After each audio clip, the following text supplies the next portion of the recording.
ఇప్పుడు 3 సంవత్సరాల ఎలక్షన్స్ ఉన్నాయి. కాంగ్రెస్ మళ్ళీ అధికారంలోకి రావడానికి ఎట్లా ఏం స్ట్రాటజీ అమలు చేయాలి? ఇప్పుడు కాళేశ్వరం ప్రాజెక్ట్ మీద బీజేపీ ముందు నుంచి అంటుంది సిబిఐ ఎంక్వైరీ చేయండి, సిబిఐ ఎంక్వైరీ చేయండి, మేము చూసుకుంటాం. ఫోన్ ట్యాపింగ్ మీద కూడా వాళ్ళు సిబిఐ ఎంక్వైరీ అడుగుతున్నారు. ఈ పర్టికులర్ దాని మీద కూడా సిబిఐ ఎంక్వైరీ చేయండి అని అడుగుతున్నారు. బంతి కాళేశ్వరం ప్రాజెక్టు యొక్క విచారణ బంతి ఇప్పుడు ఎవరి కోర్టులో ఉంది? మొన్నటిదాకా రేవంత్ రెడ్డి కోర్టులో ఉంది. ఈ బంతి రేవంత్ రెడ్డి కోర్టులో ఉంది. సింపుల్గా అసెంబ్లీలో సిబిఐకి అప్పగిస్తున్నామని చెప్పడంతో బంతిని తీసుకుపోయి బీజేపీ కోర్టులో ఎత్తేసిండు. ఇప్పుడు బీజేపీకి సిబిఐకి సంబంధం లేదు అట్లా అనడానికి వీల్లేదు. ఇప్పుడు మొన్న కవిత అరెస్ట్ కానప్పుడు ఎమ్మెల్యే ఎలక్షన్స్ ముందు ఏం చేసిరు? కవిత అరెస్ట్ కాకపోవడానికి కారణం ఏంటి అంటే బీజేపీ అనే ప్రచారం చేసిరు కదా.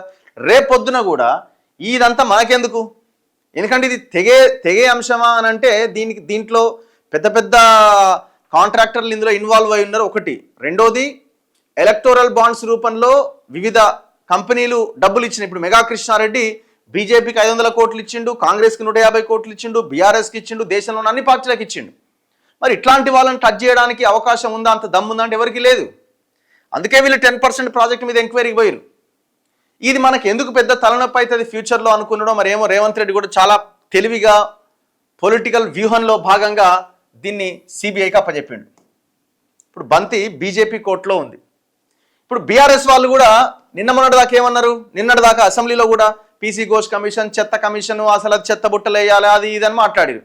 ఇప్పుడు సిబిఐ అనేసరికి న్యూట్రలైజ్ అయిపోయింది సమస్య కూడా.